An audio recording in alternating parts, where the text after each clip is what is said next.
The state of not knowing, of course, is also the state, as we talked about yesterday, when you walk around or sit and perceive without interpretation, without labeling. And again, that's the state of not knowing, and yet of a deep knowing that is beyond mind. So as the awareness, the unconditioned consciousness arises,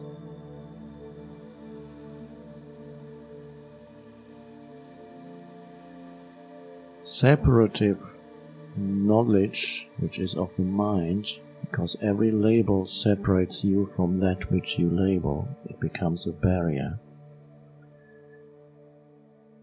That separative knowledge is replaced by a unitive, one could say, knowing, which does not separate you from that which is known.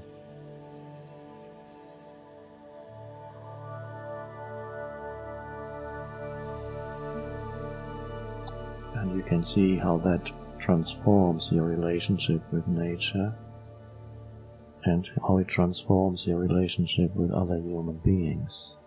Because so far, 90% or more of human interaction has been through separative, attaching labels onto people, interpreting, judging, not realizing that every interpretation and every judgment is no more than a very limited perspective. One standpoint, one small perspective, no more. Once you know that, you no longer get deceived by the mind, and you believe that one perspective contains the truth, that one thought that you express could ever contain the truth. It is a small perspective, no more. It is a fragment, no more.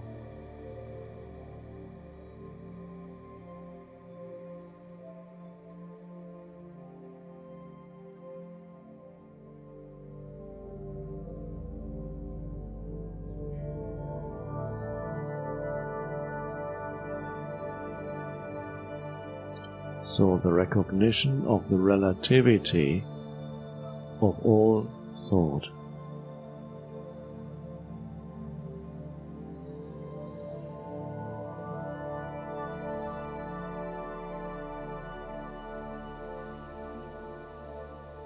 And we are moving towards a different kind of knowing.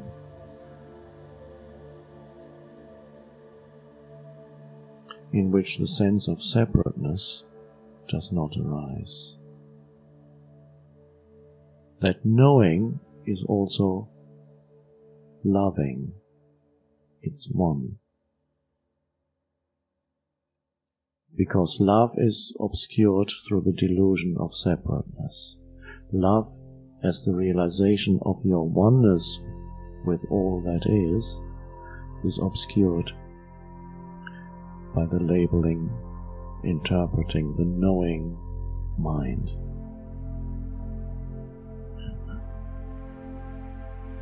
Then whatever you look upon in that state of not knowing from the point of view of mind is looked upon with love, compassion. They are all aspects of that state of deep knowing that to the mind looks like not knowing at all.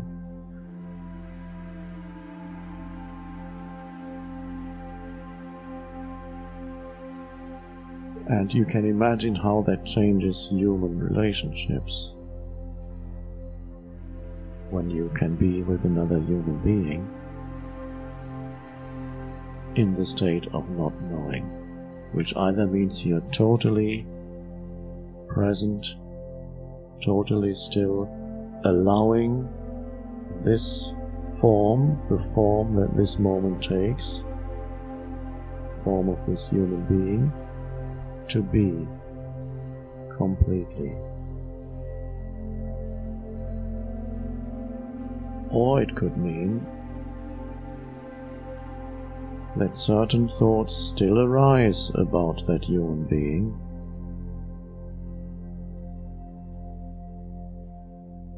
who they are, that this should be doing this, should not be doing that, should know better, they are this, they are that. But thought is recognized as thought. You don't believe in it totally, no. And you recognize it's a fragment, it's only a thought. And then you allow it to pass, then you re-enter the state of not knowing. You don't get tricked anymore by the mind.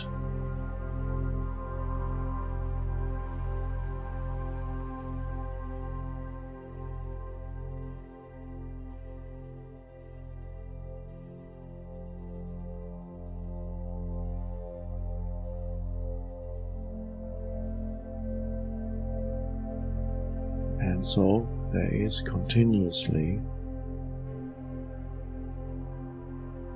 that dimension of aware presence that may be all there is, or it may be the undercurrent, and on the surface of it there are mind movements. That's fine.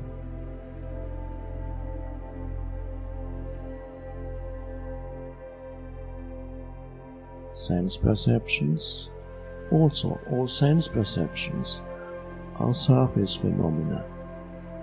Ultimately, in themselves, not all that satisfying. They're never satisfying for long. Nothing here in the world of form satisfies for long. Even if it's beautiful initially, you can come to an exotic place like this, because for many people who've traveled here, this is very exotic. It's not exotic if you live here, and it's not exotic if you spend a few weeks here. Then the exotic is no longer exotic, it's just, it's no longer satisfying. For a little while the new forms satisfy, and then that's not enough. I need some new experience, some new forms. You may already have reached the point where it isn't satisfying, because it never is. You might have had a mental projection, an ashram in India, me in an ashram in India, that would add something to the story of me and make it much more interesting. And then whenever you encounter the reality, very soon, when the novelty wears off, which could be after a day, it's not all that satisfying, the world of form. There's always something, that wasn't supposed to be there. The art that was supposed to be, and that wasn't supposed to be there, and the spider in my bed, and whatever. Or worse.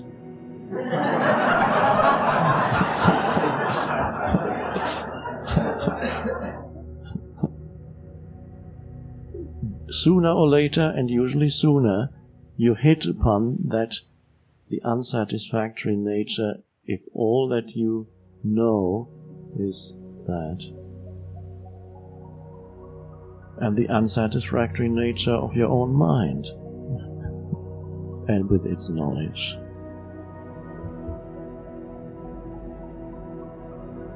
So neither the external world of form and experiences is ever enough, nor is your own mind with its accumulated knowledge ever enough. So life becomes frustrating, a continuous search. in many people it manifests as a continuous, almost continuous desire to be somewhere else. When you were at home, you wanted to be in the ashram. Now you're in the ashram, you want to be home. Does that sound familiar? You may have counted the days to your trip to India, and now you're counting the days to your departure.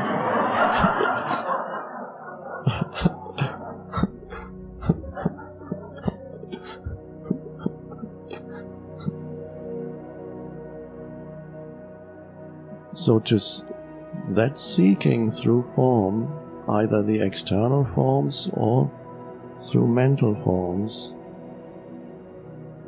it's never satisfying.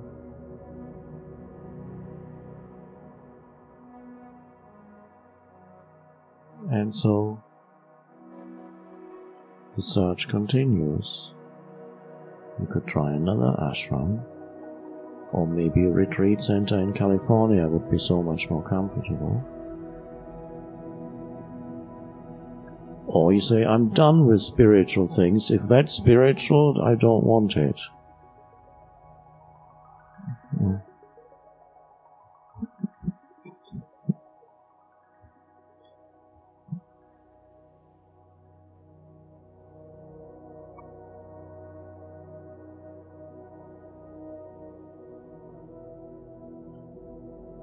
And so, I very rarely use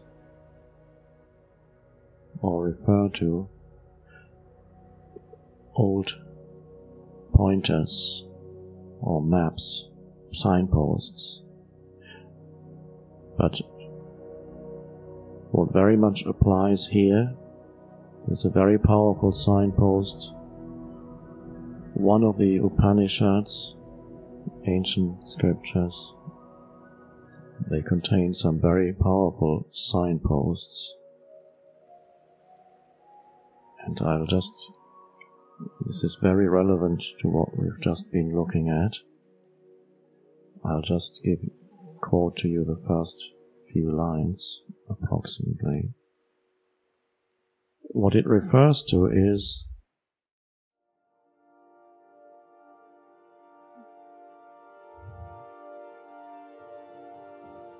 nothing that you see or hear or think is it.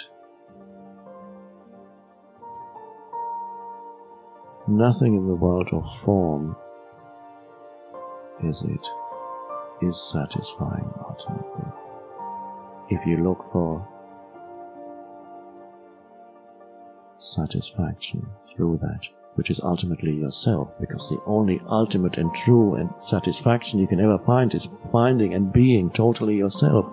That's the true satisfaction that everybody is looking for, through this or through that. So the Upanishad says, not that which the eye sees, but that whereby the eye can see. Know that alone to be Brahman, the eternal, and not what people here adore. Not that which the ear hears, but that whereby the ear can hear. Know that alone to be Brahman, the eternal, and not what people here adore. Not that which the mind thinks, but that whereby the mind can think. Know that alone to be Brahman, the eternal, and not what people here adore. So it gives a few more examples, but it all points to it. It's not in the form, not that which people here adore. It could even be the idea of God. Think about it. And again, that is not it. That which makes all perception possible, that which makes thought possible. That is the eternal.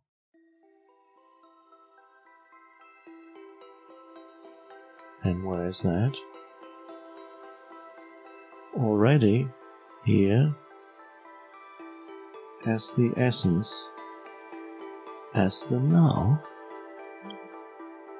That's what it is. The eternal that never leaves you. The now. You are one with it.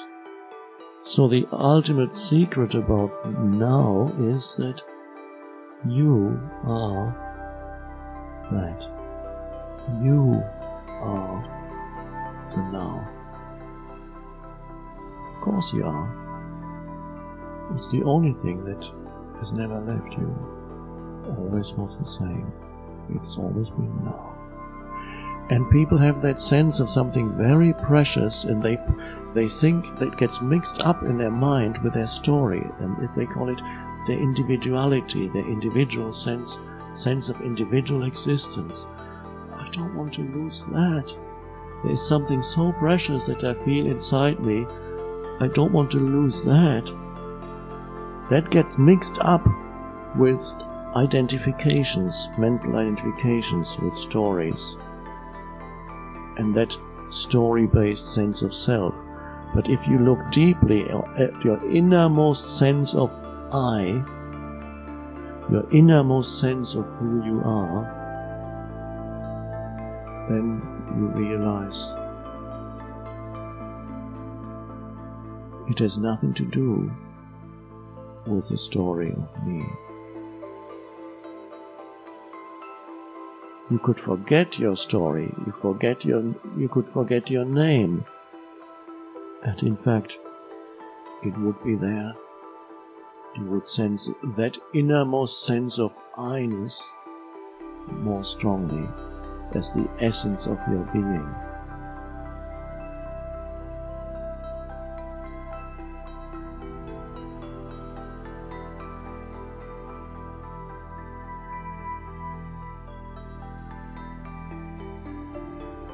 And this is why sometimes people find it, when everything collapses in their lives, the sense of identity has become mixed up with all kinds of identifications, mental identifications, that suddenly, through great loss or death, things collapse in their lives.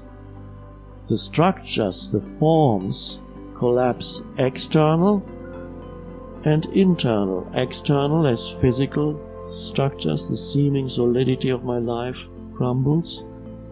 Internal, belief structures, the whole story of me falls to pieces. And then it can happen that innermost I suddenly can shine, because it had been covered up by multiple layers of identifications. And suddenly, when they break, then you realize what was shining through. The only thing that gave life to the story of me, the only thing that illuminated it, was the innermost I. And you mistook the formations, physical and mental formations, for I, because the light of I was shining through those structures. But you didn't know the essence of that light. You only knew it was shining through these forms. And suddenly the forms collapse, and what is there then in its fullness and purity is the innermost sense of I or I am. No longer this or that, simply beingness, presence, unconditioned, is suddenly there. It's all fallen away. And so people in the midst of great disaster in their lives suddenly stood there and said, "This is incredible. Where does this peace come from? Enormous peace." They didn't understand it. The peace that is beyond understanding. And of course, this is why suddenly all that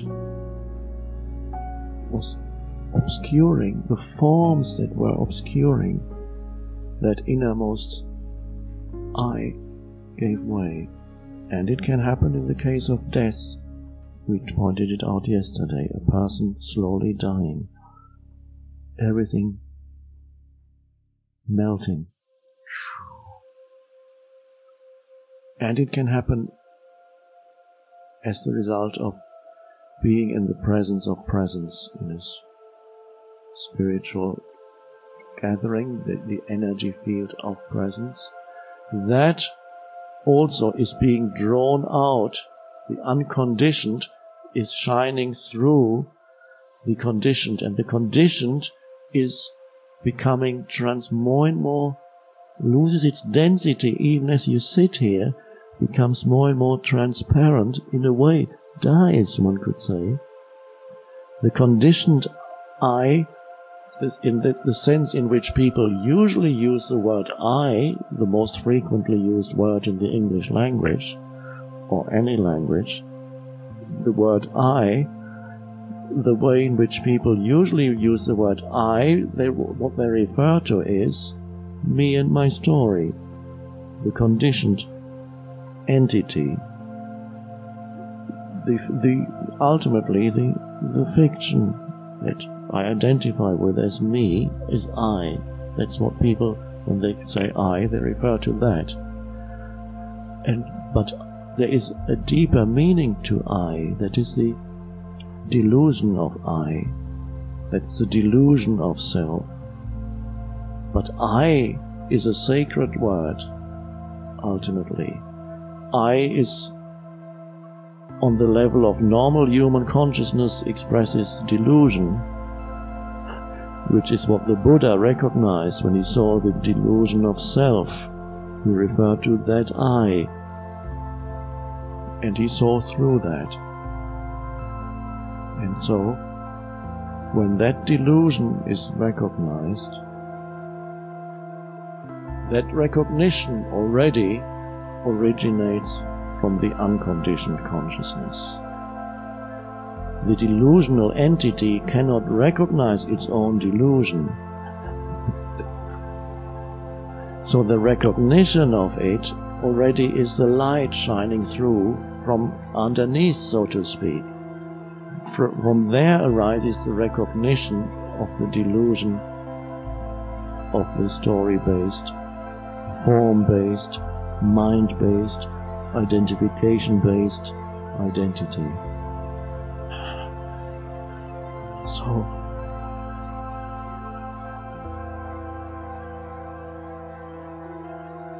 and this is what Jesus referred to when he said, "Before Abraham was, I am." Not before Abraham was, I was already. There is no was nor will be in I. It is eternal presence, eternal nowness. And this is what the Upanishad refers to. It is the formless, the unconditioned. It is known, never in a subject-object relationship. It cannot be known in such a way. So one could say, it cannot be known at all. You can only be it. Realize that you are it, but cannot know it as you know an object in consciousness. So people have been for thousands of years trying to make God into an object in consciousness. The idea of God, the image of God, statements about an object in consciousness, and this is why the Upanishad says, not what people here adore, that is not God, not that which you see, not that which you hear, not that which you think, not that which you believe in, because it's thought, belief is thought. You believe in God. That also is not what people here adore. It is a mental idol, ultimately. It is an ideology. You believe in God, and the person next to you believes in communism. Two ideologies. So it's not what people here adore, not that which the mind thinks, not that which the mind believes, but that which makes all thinking, all believing, all sense perception possible, the formless out of which all forms arise.